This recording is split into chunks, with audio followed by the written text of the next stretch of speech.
Bismillahirrahmanirrahim. Maanta waxaan bilaabeynaa xisaabtiin u qaybida.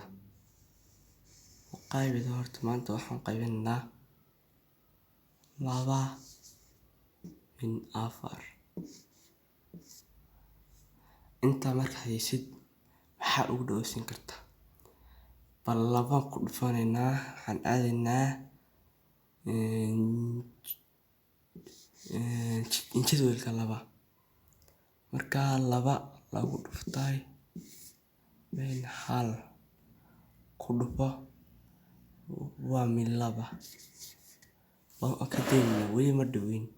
Waxaan raadinaa tirana siisa 4. Marka weli waan ka boodinaa 2 min 2 lagu dhuftay ku dhufata waa min 4.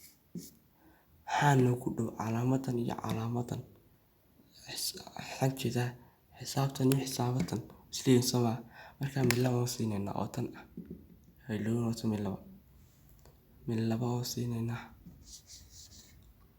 2 ku dhufo 4 sama 4tii xagga soo dhigo kala go 0 wakaas waa adiga sama filaya kii koobaad ka labaad baynu hadda qoyna sagana inshallah dadilana gaarsiiyo waa kan walaalayaal kii labaadna su'aasha labaad ee screen waa kan marka maxaa ugu dhow in sin kara 9 bal jadwalka waxaan baadhnaa 3 waxaan dhahaynaa 3 lagu dhuftay min 2 waa 6 mudadowni meesama bal waan ka daynaynaayo halkan waxaan siinaynaa min 3 tan ku siin ka hor ku dhufo waa 9